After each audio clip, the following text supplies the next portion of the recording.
Bon, j'ai vu le live d'Alexis, de Win. C'est la fin, hein. Et il a bien dit cet été, il ferme tout. Les affiliés, bon ben, ils peuvent aller ailleurs, hein. Malheureusement, ailleurs, c'est où? C'est un TPE, il y a que ça. Et lui, par contre, il va prendre les affiliés qui ont généré des sous sur Win, donc ça fait pas beaucoup. Enfin, pas beaucoup d'affiliés sur la masse, quoi. Et il va les amener sur Tutti. Alors, Tutti, c'est pas du tout plateforme d'affiliation, donc ça n'a plus rien à voir. Win, c'est mort. Tutti, c'est pas une plateforme d'affiliation, ça va être comme Mentor Show, Skills, Masterclass, des trucs comme ça, quoi. C'est des produits à eux qui vont vendre. Et il y aura peut-être un programme d'affiliation, mais bon, bref, qu'on s'en fout, quoi. Ça, des trucs comme ça, il y en a plein, hein, des endroits où on peut être affilié, on demande à être affilié pour vendre leurs produits, quoi. Voilà, bon, donc en fait, il n'y a rien à dire sur Tutti, on s'en fout, on verra bien, enfin, si ceux que ça intéresse, s'ils veulent faire affiliation de ce qu'il y a sur ce site à ce moment-là. Mais ce n'est pas du tout une plateforme d'affiliation. Comme System.io d'ailleurs, ça n'en est pas une, la marketplace, puisque System.io se lave les mains complètement du paiement des commissions. Donc finalement, il y a quoi comme plateforme d'affiliation? C'est un TPE.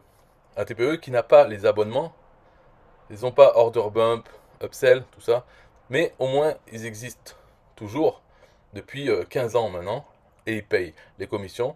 C'est-à-dire c'est un TPE qui se charge de ça, de payer les commissions, et ce n'est pas les vendeurs. Et pareil, pour rembourser les clients, s'ils demandent à se faire rembourser, c'est un TPE qui gère. Et des plateformes d'affiliation comme ça, à part des américaines ou euh, d'autres pays, en France, vraiment en français, spécialisé en France, il n'y a qu'un TPE. Il n'y a pas de concurrent. Donc, un truc à dire dans Alexis dans cette vidéo, là, ça faisait 6 mois environ qu'il parlait plus du tout sur le groupe Win, quoi. Bon, enfin, bref, de toute façon, ça c'est mis à la poubelle, hein. Win, ça va plus exister. Mais je l'ai trouvé plus calme, moins perché comme avant. Il était normal, enthousiaste à propos de son projet de Tutti. Bon, ça c'est sa vie, hein. Dire, les gens font ce qu'ils veulent. Mais il n'était pas fou comme avant, avec Win, quand il parlait de choses, c'était n'importe quoi. C'est trop perché, quoi. Là, ce n'était plus le cas, il était calme, tranquille. De toute façon, c'était juste pour dire que dans le futur, il va se passer quelque chose. Donc en septembre, après l'été, avec Tutti, ils vont fermer Win. Peut-être il est moins stressé parce qu'il est content d'arrêter avec cette plateforme d'affiliation qui de toute façon, moi je lui ai dit là dans le truc, et puis même, voilà, c'était pas, c'était bidon, parce que euh, introduire une plateforme d'affiliation, alors qu'un TPE existe déjà depuis 2007, on introduit une plateforme d'affiliation qui n'a pas les outils de base, hein, vraiment, pour au moins être au niveau d'un TPE, ce qui est pas très haut, parce que un TPE, bon, il a des outils statistiques et tout pour les affiliés, voilà, c'est le minimum vital qu'il a, un TPE, c'est même pas un truc vraiment au top, c'est juste le minimum tranquille des outils. Et ben, Huawei n'avait pas ça. C'était le bordel dedans. C'était nul. Et avec le temps, donc puisque ça faisait 2 ans quand même, ils ont eu 2 ans, rien n'a été amélioré à ce niveau-là. Alors je sais pas c'est quoi, de quoi ils parlaient que ça a été amélioré, mais en tout cas c'était pas la base. Donc finalement ça n'a jamais existé. Huawei n'a jamais été rien, n'a jamais été une option. Il reste toujours un TPE jusqu'à ce que quelqu'un s'y mette. Moi-même c'est pas possible que je le fasse, une plateforme d'affiliation. Donc il reste qui? Et personne ne semble intéressé par faire ce travail. Ça demande beaucoup de patience, beaucoup de, je sais pas, un peu de folie aussi de faire une plateforme d'affiliation en France pour les Français. C'est beaucoup de, je veux dire, il y a pas de, ça reste quand même en français, donc c'est limité et avec tous les problèmes qu'il y a du fait d'entreprendre en France et en plus d'avoir des clients et même les vendeurs français et francophones, parce que toute l'Afrique francophone qui va venir parler, c'est de la folie. C'est l'asile psychiatrique. L'asile psychiatrique pour au niveau de la débilité dans l'ensemble, plus les problèmes administratifs et plus le côté râleur des Français. Donc on va retrouver chez les clients, chez les vendeurs, tout ça, jamais content. Voilà, plus l'administration, bien sûr, ça c'est un gros problème. Et sans parler des taxes, ou des choses à faire, et des contrôles, et tout ça.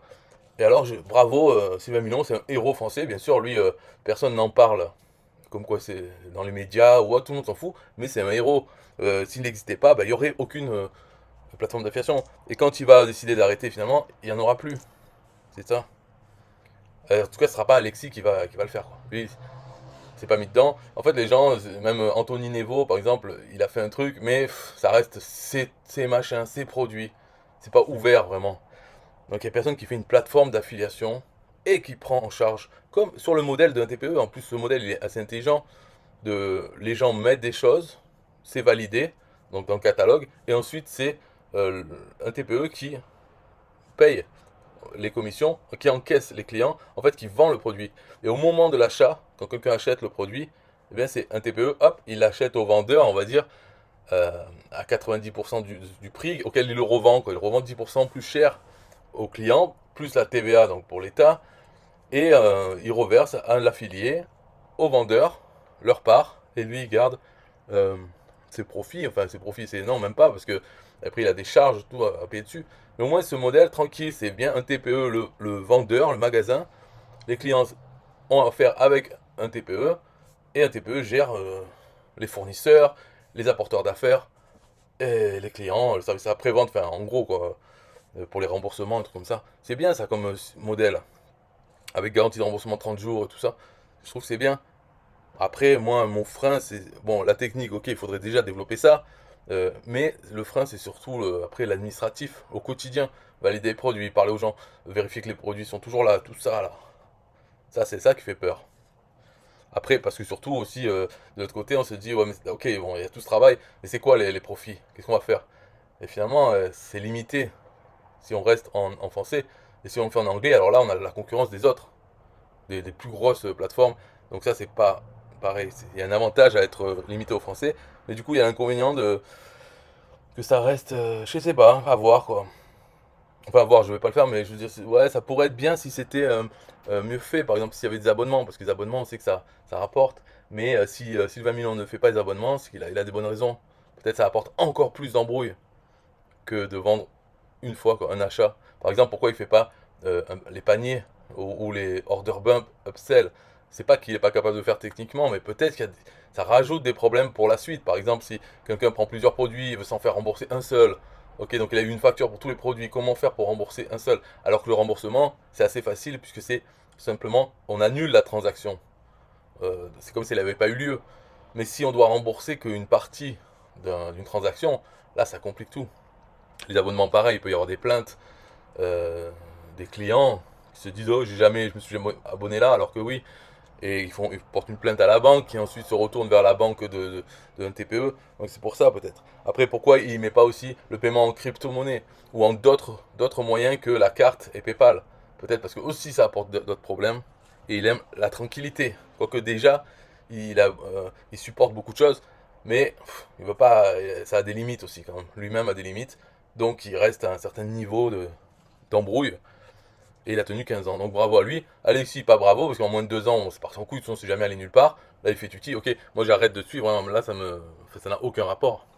Mais disons que par rapport aux dernières vidéos, j'ai trouvé beaucoup plus serein, calme, et pas du tout perché comme avant. Voilà, comme c'était le cas avant. Voilà le changement, donc ça lui fait du bien. Ben, tant mieux. Bye bye.